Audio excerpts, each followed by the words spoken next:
Et salut à tous pour cette vidéo Fusion 360, c'est quelque chose d'assez inhabituel que je vais vous faire, c'est que je vais vous montrer un peu les paramètres ou les choses que j'aurais voulu savoir quand j'ai commencé la modélisation.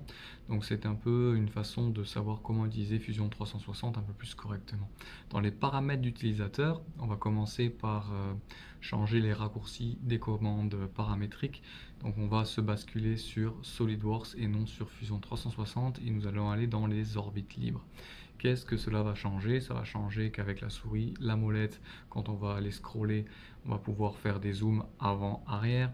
Quand on va venir appuyer sur le bouton central de la molette et glisser la souris à droite et à gauche, on peut pivoter la pièce. Pareil pour en haut et en bas. Ça va servir à quoi? Ça va servir à être un peu plus efficace lorsque l'on va vouloir chercher des faces. Donc comme ça, je vais pouvoir donc cliquer sur la face arrière, la face avant, la face centrale, peu importe, ça sera beaucoup plus facile pour naviguer.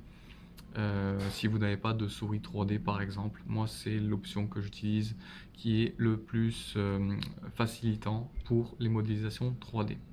Vous pouvez cliquer sur la pièce et la glisser dans l'espace, ça c'est uniquement valable si c'est des composants. Dans la barre en bas de navigation, ça c'est très important, c'est votre historique de tout ce que vous avez fait. Si je reviens au début, c'est la première esquisse que j'ai commencé. D'ailleurs, quand vous venez télécharger ou créer une pièce, vous allez voir que cette partie n'existe pas parce que ce n'est pas vous qui l'avez fait. On ne peut pas retrouver la navigation d'une autre personne quand on vient importer une pièce. Donc ça c'est très important.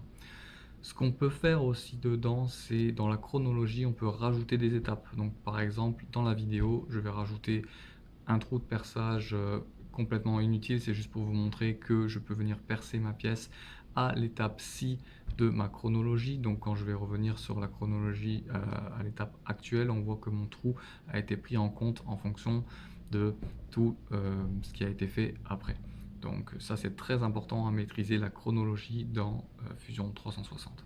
Évidemment, on peut supprimer aussi des chronologies. Donc là, je vais supprimer ce que j'ai fait pour vous expliquer.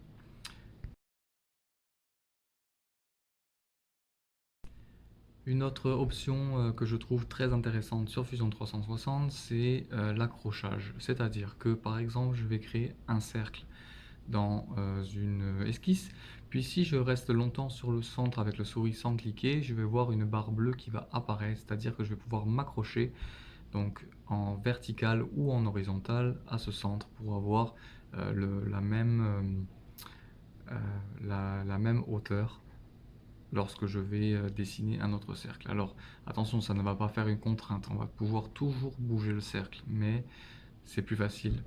Donc ensuite, vous voyez que si vous laissez longtemps sur la cote, vous allez voir une fonction D79. Si vous le mettez D79 sur un autre cercle, vous pouvez prendre ce cercle, le copier, le coller. Alors CTRL-C, CTRL-V, ça fonctionne très bien. Nous voyons que maintenant, si je vais modifier la cote d'origine, admettons A5, toutes les cotes où j'ai utilisé la fonction D79 seront appliquées. C'est vraiment très avantageux quand vous faites des patterns avec beaucoup, par exemple 2 trous que vous voulez modifier, vous vous dites « Oh mince, j'aurais dû utiliser un trou de 6 mm au lieu de 4 mm ». D'avoir utilisé la fonction D79, ça vous sauve la vie. Si vous avez aimé cette vidéo, je peux vous proposer une partie 2 avec plus de détails sur les corps et les composants, comment on l'utilise et pourquoi, ou encore d'autres explications approfondies sur Fusion 360. Sur ce, merci d'avoir regardé la vidéo et à plus, bye.